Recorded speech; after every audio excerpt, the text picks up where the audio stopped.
Assalamualaikum warahmatullahi wabarakatuh.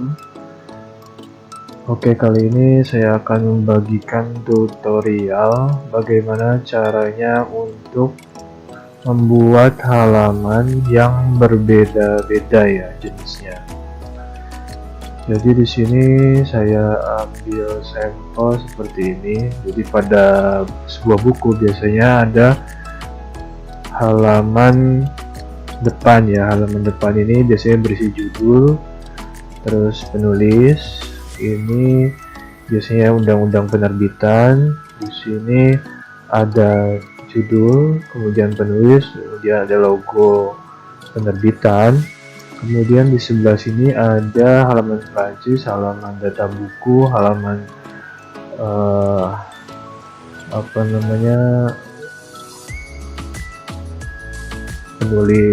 penulis juga, terus kemudian siapa yang edit, siapa yang layout dan segala macam.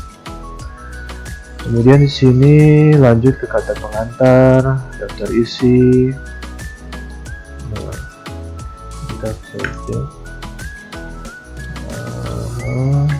Oke, seperti ini daftar isi misalnya. Kemudian lanjut bab 1.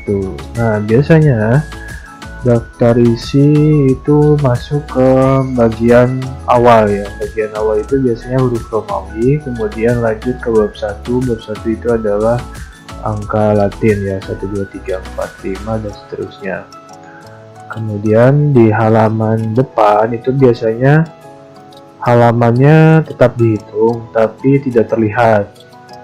Misalnya ini Romawi 1 I, Romawi 2 double I, kemudian seterusnya. Nah, kata pengantar biasanya masuknya ke huruf Romawi yang V itu ya, dan seterusnya.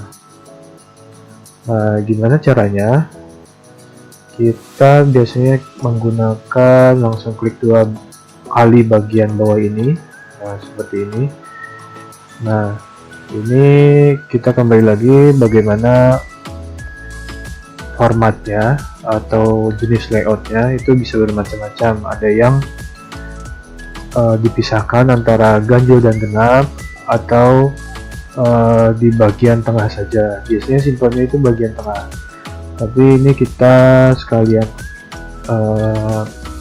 kanan kiri, genap dan ganjil, supaya lebih bisa memahami ya. Soalnya kalau hanya tengah saja biasanya lebih mudah. Nah, ini kita bagian kanan dan kiri berbeda ya. Jadi ini di sini biasanya halaman 1, halaman 3 itu ganjil. Nah, halaman yang ganjil itu disebutnya odd ya. Dan di sini itu genap, halaman genap sebelah kiri itu biasanya event ya. Kemudian ini kita supaya berbeda letak halamannya, kita menggunakan different odd even page. Karena kalau langsung misalnya page number, button page misalnya ke kanan ya, nah nanti otomatis sebelah yang genapnya itu akan mengikuti yang ganjilnya. Maka itu kita dibedakan dengan cara different odd even page. Jadi ini diklik saja langsung, atau sebelum kita klik page number langsung klik, tidak masalah. Kemudian kita page number lagi, button page, terus kemudian seperti ini ya, sebelah kiri nanti. Diingat-ingat kalau untuk odd itu ganjil itu berada di sebelah kanan, dan even itu di sebelah kiri. Oke, lanjut ya. Kemudian biasanya halaman awal itu huruf Romawi, jadi kita formatnya ganti dulu menjadi format huruf Romawi seperti ini, dimulai dari I. Oke. Nah, ini kemudian akan terus berlanjut sampai seterusnya, huruf Romawi terus. Nah, biasanya untuk halaman 1 sampai 4 itu kita tidak memasangkan halaman di sininya tetap dihitung tapi tidak terlihat. Tapi kalau misalnya kita hapus, ini akan mempengaruhi semuanya. Misalnya kita klik ya, maaf. Oke, saya kita hapus gini ya. Nah, ini yang selanjutnya itu halaman ganjil akan terhapus semua. Nah, supaya tidak terhapus semua, maka kita akan pisahkan. Cara memisahkannya bagaimana? Caranya kita klik bagian halaman terakhir. Misalnya kita memisahkan antara halaman Romawi 4 dengan Romawi 5. Kita pisahkan di ini, kita enter dulu. Nah, di bagian sini supaya tidak menyambung ya. Jadi gampang dihapusnya. Kita insert, kita layout, klik next page. Nah, kita hapus saja ini ke sini, jadi menyatu ke bagian sebelumnya. Nah, seperti ini ya. Ini akan berubah secara otomatis di 3, 4 dan kembali lagi ke 1 karena sudah berbeda formatnya. Nah, kemudian karena kita ingin mengubahnya berkelanjutan 4, kemudian harusnya ini 5 kan, tinggal di format kembali, lanjut dari halaman 5. Oke, jadi 4, 5, 6 dan seterusnya.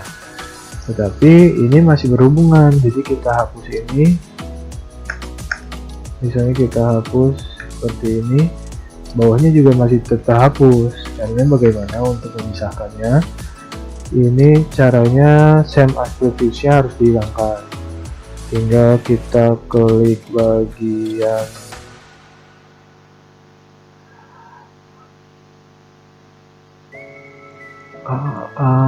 sebentar. Nah, klik bagian ini. Jadi kita memisahkan antara yang ganjil ini antara 5 dan 3 ya. Pisahkannya dengan cara klik bagian yang 5-nya, klik link to previous-nya. Jadi ini tidak mengeling lagi atau tidak berhubungan lagi dengan yang sebelumnya, halaman sebelumnya, terutama yang bagian ganjil ya. Nah, klik ini. Kalau misalnya kita hapus seperti ini, nah bagian sini tidak terhapus. Sama dengan yang ini. Ini karena masih ada same as previous, berarti masih ada hubungannya dengan halaman sebelumnya yang benar. Jadi kita hapus dulu, kita link to previous-nya kita hilangkan, sehingga halaman 6 itu tidak berhubungan dengan halaman 4 Romawi. Jadi kita hapus saja halaman Romawi ya. Seperti ini, jadi tetap hilang ya. Bagian ini masih utuh. Seterusnya, kemudian nah kita tinggal ubah lagi yang bab 1 nih, bab 1 ini. Bab 1 itu berarti harusnya angka normal ya, angka Latin ya. Jadi ini kita klik bagian sini, dikeluarkan dulu tadi, klik bagian sini, terus kita layout, break, next page lagi. Nah, ini memisahkan halaman. Nah, kita hapus dulu, ini kembalikan lagi ke tengah. Iya. Nah, ini 8, tinggal kita ganti formatnya menjadi halaman 1 seperti ini ya. Oke, 8, 1, 2, 3 dan seterusnya. Nah, misalnya cuma sampai halaman 4 ya, seperti skripsi lah. Skripsi kan itu biasanya setiap bab itu halamannya ada yang kembali lagi ke nomor 1 istilahnya. Kalau misalnya buku biasanya 1, 1, 2, 3, 4 sampai seterusnya. Tapi kadang ada beberapa misalnya makalah atau jurnal apa-apa itu biasanya kembali lagi ke halaman 1 ya, jadi 3, 4 kembali lagi ke halaman 1. Nah, supaya kembali lagi ke halaman 1, kita link to previous-nya dihapus lagi sama seperti sebelumnya. Tapi juga misalnya ini tambahan saja ya, karena seharusnya buku seperti ini sudah cukup. Jadi misalnya ini kita ulang lagi biar teman-teman pada paham. Jadi klik ini, insert layout, terus klik terus next page. Kalian bisa latihan sendiri. Nah, ini kembali lagi ke angka awal, oke, dan seterusnya ya. Jadi ini bisa kalian latihan sendiri di rumah agar terbiasa. Soalnya kalau untuk naskah-naskah seperti ini harus dibiasakan agar tidak terlalu repot nantinya. Apalagi yang sering menulis, sering berhubungan dengan akademisi, itu biasanya kita sangat membutuhkan trik seperti ini. Oke, gitu saja. Seandainya ada pertanyaan atau komentar, boleh kalian komentar di bagian kolom komentar di bawah ya. Jangan lupa subscribe dan like channel ini. Terima kasih, semoga bermanfaat.